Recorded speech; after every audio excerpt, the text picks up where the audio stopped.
Hi guys, Erin here for another book review. Today I'm going to do We'll Never Be Apart by Emiko Jean. And that's a psychological thriller, murder mystery sort of book. And I read it in like 3 days a while back. And I wrote a list of things down to talk about, so we're gonna get to it. Spoilers ahead, but minor, so beware and be known. Okay, about the author. Emiko Jean is an elementary school math teacher who lives in Washington State with her husband in Seattle, and she's writing another book on Japanese mythology, but I don't know if it's been released yet. I've been contacting my favorite authors and just random authors I've been reading in general, and I actually wrote down every word of the email, so I'm gonna read that. Dear Erin, thanks so much for your email. It's always such a thrill to hear someone is loving my book. I'm working on a few other books now, a psychological thriller and a fantasy book based on Japanese mythology. Thanks for reaching out to me, and sorry this note is so short. I've got to get back to the writing cave.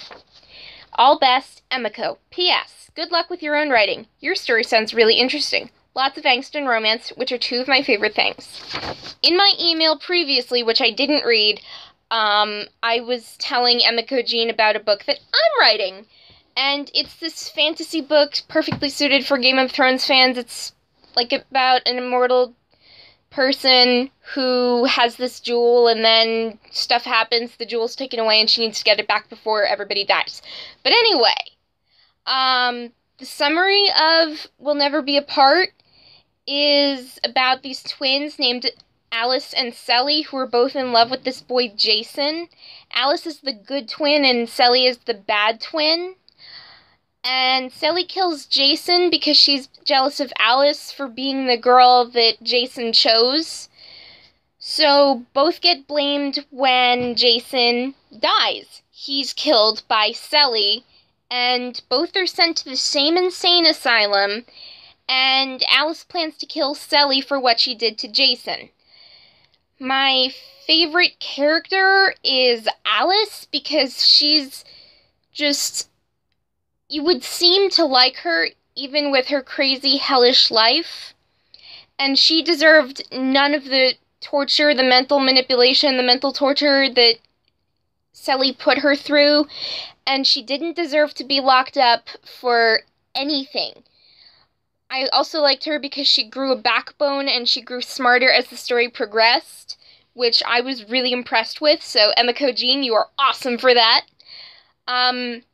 My least favorite characters are Sally and Jason. Sally because she killed Jason, and then Jason for just doing random crimes that were mentioned in Alice's journal as she was writing about it.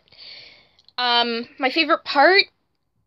I had several favorite parts, particularly when Alice was writing in her journal about the memories of Jason, and a lesson I've learned in life is no one is really dead as long as we remember them. Tell me you get that reference, especially if you're a Trekkie. But yeah, with that, Alice would never be able to forget Jason because he's the first love of her life, and nobody really forgets that, do they? My least favorite part was probably when Sally and Jason sort of conspired with each other to pull off these crimes. I'm not going to say what. I'm going to leave that for you to read. But I just also thought her the perfect antagonist for Alice's protagonist. And that was just so well written. I loved it. Notes. I really wanted to see Alice get the freedom and justice that she deserved, but I'm not about to spoil the ending for you because you are going to die with that. I would recommend this book to anyone who likes psychological thrillers or likes twisted books involving pyromaniacs. So think about that for a second. Have a good day!